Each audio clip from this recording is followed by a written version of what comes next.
L'info écho avec Capital. Et on commence par l'info pratique du jour. Vous êtes en recherche d'emploi ou souhaitez changer d'employeur ?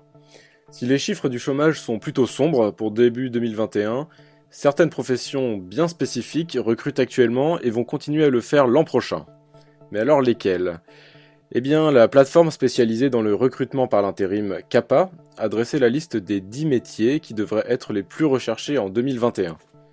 Parmi le top 10, on trouve en haut du classement le métier d'aide à domicile, avec pas moins de 50 000 offres d'emploi attendues, suivi de celui de préparateur de commandes.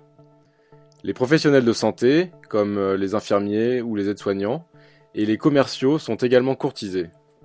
Retrouvez sur notre site les métiers qui devraient le plus recruter en 2021.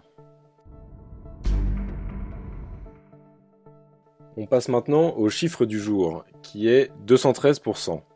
C'est ce que pèsent les frais de gestion dans la part des cotisations que les Français payent aux complémentaires santé. Une complémentaire affiche en moyenne un taux de redistribution de 79%, c'est-à-dire que sur 100 € cotisés par les assurés, 79 sont ventilés sous forme de remboursement de soins. Autrement dit, le poids des charges de gestion dans les cotisations collectées grimpe à 21%, un chiffre stable depuis 2015. Parmi l'ensemble des organismes, ce sont les institutions de prévoyance qui offrent le meilleur retour sur cotisation avec un taux de 89%, devant les mutuelles et les sociétés d'assurance. Mais derrière ce terme ambigu de frais de gestion se cachent des réalités bien concrètes. Vos cotisations servent ainsi à la gestion des sinistres et des contrats, l'acquisition de nouveaux clients ou encore la publicité. Le coup de gueule du jour est poussé contre une demande de députés qui vise à raboter le crédit d'impôt pour l'emploi d'un salarié à domicile.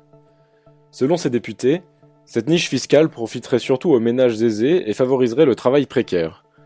Ce n'est pas le point de vue de notre chroniqueur, l'économiste Nicolas Marquez. Selon lui, cette mesure pousserait les particuliers employeurs à réduire le nombre d'heures commanditées ou à négocier plus âprement les augmentations de salaire. D'où un risque d'encourager le travail au noir. Le directeur général de l'Institut économique Molinari considère cette proposition comme un contresens humain et financier. Retrouvez la chronique sur notre site capital.fr. Et on termine par la PlayStation 5. La console de jeu de Sony, qui était attendue avec ferveur par tous les fans, fait l'objet de nombreux vols, parfois violents et spectaculaires.